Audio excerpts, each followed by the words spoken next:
Welcome to Graphics, the only place to get your gaming news and updates here on The Fix. I'm Dia Sky. We're going to take a look at Rockstar's latest release, Grand Theft Auto 4, for PlayStation 3 and Xbox 360. I'm here with Frank Redwing, an expert on the game series. We're going to talk about a few of the controversies that have been going on since the game's release.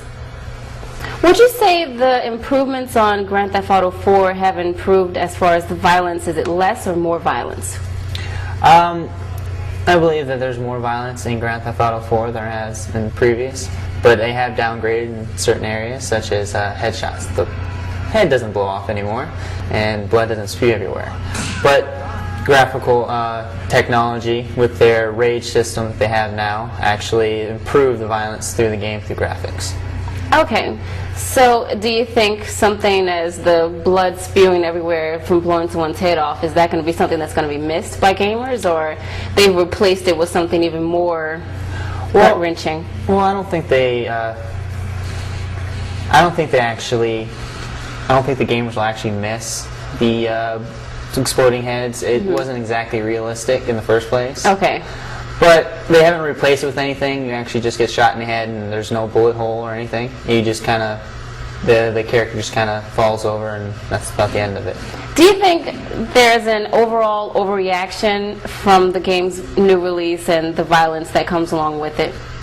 I do believe there's a little overreaction to the game violence. There have been far worse games that you can come across. And I would have to say Grand Theft Auto is pretty mild compared.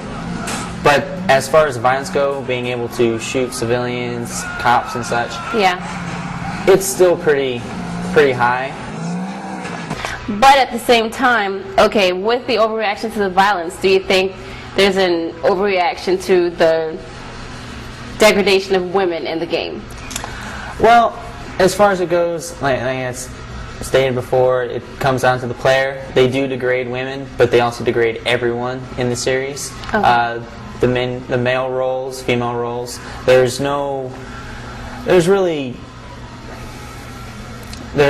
have nothing against anyone in the game. They make fun of everyone. It's actually more of a play on the American dream. They're showing the other half of it, the ones that actually can't make it as easily. So they show the, I guess, the dirtier side of the American dream, the way they would obtain it. And women tend to go along with it. Do you think the game glorifies crime? Yes, I do, actually. The game does glorify the crime. They make it look almost as if it was fun to do, but in real life situations you wouldn't be able to run someone over or shoot someone without major consequences. Most people, especially if they're not supposed to be playing the game, might not realize this and might try something that on their own, but with proper parenting there shouldn't be any problems with that. They should be able to let them know that this isn't exactly real life situations, you shouldn't be able to do this, and there are going to be consequences. So even though the game's rating is for those 17 and over, what do you think about those young teenagers, 13 to 16, playing the game? Like you said, the parenting goes along with it, but at the same time, parents shouldn't get the game for the kids if they're that young.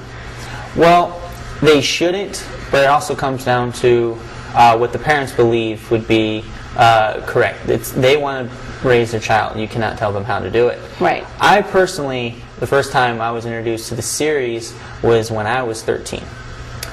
And it actually hasn't really affected me in any way. In all actuality, it comes down to the personality of the person and their parents, their upbringing, basically. It's just for pure enjoyment. Okay. It's different from everyday hero type games where you play the hero, you do everything good, and it's so